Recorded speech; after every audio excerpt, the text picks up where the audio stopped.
중국의 경기 침체, 어제 오늘 일 아닙니다. 특히 청년 실업 같은 경우 15%에 달한다 이런 얘기가 나올 정도로 굉장히 심각한 상황이죠. 이런 상황에서 중국 정부가 올해 국방비를 지난해 대비 7.2% 늘리겠다 이렇게 발표를 했습니다. 지난 4년간 연속해서 7% 이상 계속해서 국방비를 늘리고 있는 이제 그런 상황입니다. 반면 미국 같은 경우는 올해부터 앞으로 5년간 매년 8%씩 국방 예산 줄이겠다 이렇게 발표를 했습니다. 중국은 국방비를 늘리고 미국은 줄이는 이런 상황입니다. 이렇게 가다 보면 2030년에는 미국보다 중국 국방 예산이 더 커지는 것 아니냐 이런 얘기까지 나옵니다. 두 나라의 국방비 증강 또 한쪽에서는 줄이는 것 이것이 또 국제 질서에서 여러 가지 변화를 가져올 예측을 하는 이들도 있습니다. 이 문제 아시아경제기획취재부 이현우 기자와 함께 조금 더 자세히 한번 알아보겠습니다. 자, 이현우 기자, 이게 어쨌든 중국 요새 내부 경제 상황이 어렵다. 네. 계속해서 그런 얘기 나오고 있는데 그런데 국방비는 계속 늘려가고 있단 말이에요. 네. 그 이유가 뭐라고 해석을 해야 됩니까? 네, 일단 중국 정부가 표면상 이유로 밝힌 것은요. 2027년이 이제 중국 입장에서는 건군 100주년이라고 합니다. 그래서 이때를 목표로 삼은 것이 지금 현재 인민해방군의 현대화 프로젝트라는 게 지금 계속 하고 있는데요. 이거는 경제 상황과는 무관하게 이제 계속해야 된다라고 중국 정부에서 밀고 있는 프로젝트라 우리는 계속해서 군비만큼은 이제 7%대 증액을 하겠다 이렇게 밝히고 있습니다. 근데 이 현대화 프로젝트의 주된 목적은 중국 본토와 이제 동아시아 영내에서 이제 어떤 국가가 이제 외침이 발생을 하더라도 여기에 맞설 방어력을 갖추는 게 목적이다 그렇게 밝히고 있는데요. 네. 여기서 이제 문제가 되는 지역이 대만입니다. 이제 중국은 대만을 이제 자국의 영역으로 지금 보고 있는 상황이고 자기 본토의 부속 도서로 지금 보고 있는 상황이고 대만 정부도 지방 정권처럼 다루고 있는데요. 그래서 항상 미국에서 대만 문제를 거론할 때도 내정 간섭을 하지 마라 이런 식으로 이야기를 하고 있습니다. 근데 중국 정부 논리대로라면 중국군이 대만 해협에서 계속 기동훈련을 하고 섬 전체를 포위하는 작전을 하는 것조차도 결국엔 외적의 침입을 막기 위한 방어훈련 이런 논리가 되는 건데요. 근데 실제로 이건 지금 대만 정부 입장에서는 엄청난 군사적 위협이라는 게 이제 국제적으로 문제 일으키고 있습니다. 그래서 이제 육군, 공군, 해군의 첨단화 그리고 대만 해협에서 국지전이 발생했을 때 적어도 아시아 지역 주둔 미군과는 맞서 싸울 전력을 만드는 게 중국의 목적이라고 합니다. 그러면은 여기에 엄청난 군비가 계속 들어갈 수밖에 없는데요. 지금 이번에 7%를 증액을 하게 되면 중국의 국방비는 이제 달러로 환산하면 2,450억 달러 정도 되는 거고요. 우리 돈으로 353조 원을 넘게 됩니다. 이렇게 되면 우리나라 국방 예산이 올해 한 61조 원 정도로 책정이 된 걸 고려하면 거의 6배가 넘는 금액이 되는 것이고 아시아에서는 이제 가장 강력한 군대가 나오는 것이 아니냐 이런 우려가 나오고 있습니다. 아, 그렇군요. 우리나라 전체 1년 예산의 거의 절반 정도를 중국은 국방비로 쓰고 있는 그런 상황이네요. 우리나라 국방 예산만 따지면 6배 많다. 이게 2027년 건군 100주년 그때쯤 해서 이제 중국이 대만 무력 침공할 거다 이런 전망도 계속 나오잖아요. 네, 그렇습니다. 그런 부분 관련해서 하여튼 위협이 더 커지고 있는 그런 흐름이고 어쨌든 중국은 이렇게 계속 늘려가고 그런데 미국은 올해부터 이제 5년간 8%씩 줄이겠다 이렇게 발표를 하고 그러면은 이게 정말 조금 지나다 보면 중국 국방 예산이 더 커지고 그러면은 미국으로서 여러 가지 좀 힘든 상황이 생기고 그럴 가능성도 좀 있는 거 아니에요? 네, 실제로 그런 우려들이 미국 안팎에서 나오고 있는데요. 이제 지난달 피트 헤그세스 미국 국방장관이 이제 앞으로 5년 동안 매년 8%씩 국방 예산 감축하겠다 이렇게 밝히면서 미국에서도 이게 과연 지금 해서 괜찮은 일인가에 대해서 계속 논란이 일고 있습니다. 사실 현재 미국의 국방 예산은 8,500억 달러 수준으로 중국보다 한 3.5배 그 정도 많은 상황인데요. 근데 표면상으로만 봤을 때는 중국의 국방 예산은 앞으로 5년 동안 늘어나도 7%씩 늘어나도 결국 미국 국방 예산의 절반 정도까지 올라온다. 이것이 지금 이제 미국 국방부에서 얘기를 하는 건데. 절반 정도밖에 안 된다. 근데 지금 중국의 국방 예산은 실제로 거의 대부분 나라에서 공개된 수치를 믿지 않고 있습니다. 이제 그것 때문에 우려가 큰 상황인데요. 미국 국방부에서도 실제로는 중국의 이제 국방 예산은 발표 수치보다 이제 최소 1.5배 아니면 2배 이상 많을 것이다 그렇게 보고 있고요. 학계에서는 적어도 3배 정도 많을 거다 이렇게 보는 주장도 나오고 있습니다. 그렇게 따지게 되면은 실제 중국의 방위 예산 규모는 만약에 매년 7%씩 계속 늘릴 경우에 2030년 정도 됐을 때 미국과 거의 엇비슷한 수준으로 올라오거나 그게 아니면 중국이 미국 예산을 넘어설 수 있다 이런 이야기도 나오고 있는데요.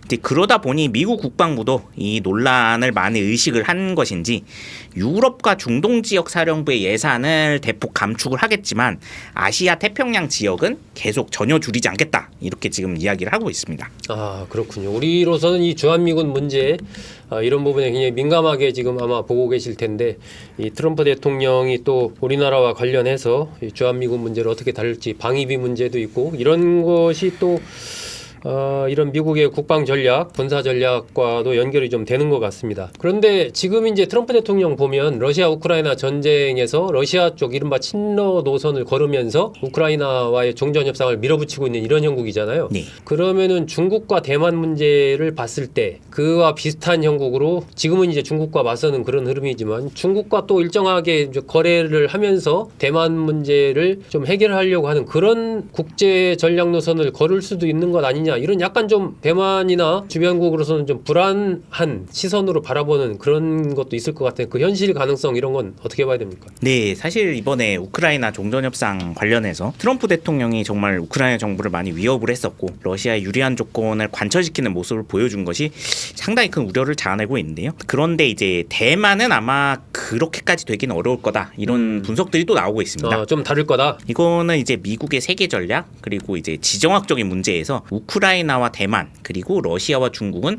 좀 많이 다른 상황이라기 그렇기 때문인데요. 사실 미국 정부 입장에서 우크라이나란 국가는 원래 나토 방위선 내부에 있는 국가가 아니었고 그리고 지금 미국이 우크라이나에서 얻을 수 있는 무슨 대단한 전략적인 자원이나 아니면은 지리상의 이점 같은 게 거의 없다라는 겁니다. 네. 그렇기 때문에 큰 이득이 없어서 이쪽은 쉽게 포기할 수 있다는 건데요. 미국 입장에서 봤을 때. 네, 그렇습니다. 그리고 러시아 또한 과연 중국처럼 미국의 국가안보 전체를 위협할 정도의 이제 세력이냐라고 했을 때는 그렇게 보지는 않고 있다라는 해석이 나오고 있습니다. 네.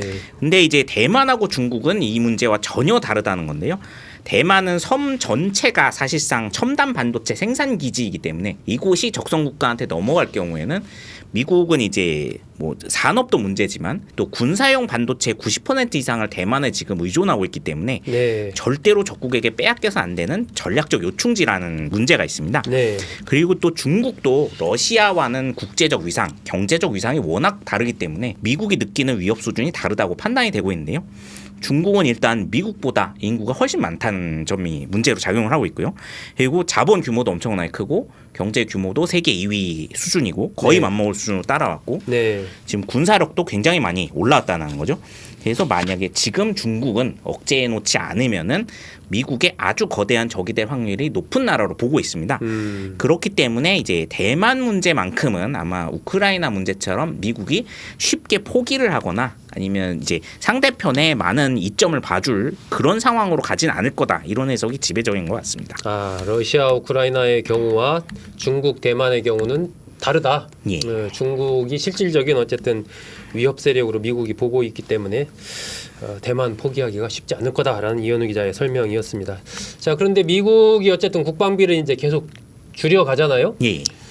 그런데 또 미국 입장에서도 중국을 그렇게 보고 이 잠재적인 어쨌든 핵심적인 대상국으로 보고 있는데 계속 그냥 줄이는 것만 가지고 만족하진 않을 것 같고 이걸 예. 줄이되 대신 뭔가 중국에 맞설 핵심적인 어떤 카드나 좀 준비하고 있을 것 같기도 한데 이 전체적인 미국의 어떤 생각, 전망 이런 걸 어떻게 좀 봐야 되나요? 네, 아무래도 이제 미국 정부가 유럽하고 중동 지역 방위비를 대폭 삭감하는 대신에 네. 이제 다른 지역에 배치돼 있던 미군 전력 중 상당수를 아시아 쪽에 집중해서 배치를 하겠다. 이런 지금 전력 재배치 움직임을 보이고 있습니다. 네. 아마 이거는 대중국 포위망을 한층 강화하는 측면으로 군사 전략을 전환하는 것으로 지금 예상이 되고 있는데요. 사실 이런 움직임은 바이든 행정부 때부터 계속 추진 중인 상황이었습니다. 그런데 그 사이에 우크라이나 전쟁하고 중동 전쟁이 동시에 터지면서 이제 상당 기간 뒤로 늦춰졌던 문제인데요. 지금 트럼프 행정부는 이제 이 두 전쟁이 마무리 단계로 접어들고 있기 때문에 이제 훨씬 서두르면서 미군 전력의 아시아 지역 이동을 서두르고 있습니다. 네. 미국 정부는 아무래도 이제 말씀해 주셨듯이 2027년 그 언저리에 중국의 어떤 방식으로든 대만에서 국지전 이상의 군사 도발을 일으킬 걸로 지금 예상을 하고 있기 때문에 여기에 대한 대비에 초점을 맞춘 걸로 보여지고 있는데요. 아하. 그래서 이제 국방비는 아무리 감축을 한다고 해도 오히려 아시아 쪽에 지금까지 미국의 전 세계에 퍼져 있던 전력들이 집중이 되면은 적어도 미국 전체 전력의 60에서 80% 정도가 아시아 지역에 집중이 될 거고, 그러면은 오히려 중국이 느끼는 이제 미국에 대한 그런 군사적인 압박은 훨씬 커지지 않을까, 그렇게 지금 예상이 되고 있습니다. 아무래도 이런 미국의 전력 재배치 문제 자체는 미국과 중국의 군사적 긴장감을 한층 강화시키고 또 한반도 문제에도 큰 영향을 끼칠 걸로 우려가 되고 있는데요. 사실 2027년이면 이제 불과 2년도 안 남은, 그렇죠. 예, 바로 그렇습니다. 뭐 눈앞이죠. 이제 그러다 보니까 이렇게 되면은 미국도 우리나라 정부나 아니면 뭐 일본도 마찬가지지만 주변 동맹국들한테 아시아의 방위 전략과 관련해서 더 많은 요구나 전략적 참여를 요구하지 않을까, 이렇게 예상이 되고 있습니다. 네, 그렇군요. 전체적인 측면에서 미국 국방비는 줄어들고 있지만 아시아 지역에 대해서는 오히려 더 중요성을 보고 있기 때문에 더 강화될 가능성이 크다. 그리고 중국과 대만과의 갈등 속에서 한국과 일본도 미국으로부터 여러 가지 군사적인 참여 요구들을 받을 가능성이 크다. 이런 부분은 이제 2027년을 전후한 중국의 이른바 대만 침공 시나리오와 관련해서 우리 입장에서도 굉장히 민감하게 봐야 될 그러한 지점이 아닌가 하는 생각이 듭니다. 네, 이번 시간에는 중국의 국방비 계속해서 지금 4년 동안 7% 이상 늘어나고 있는 상황, 반면 미국의 국방비는 줄어들고 있는 상황이 앞으로 국제 질서에 어떤 영향을 미칠지 이현우 기자와 함께 알아봤습니다. 여러분 잘 들어주셔서 고맙습니다.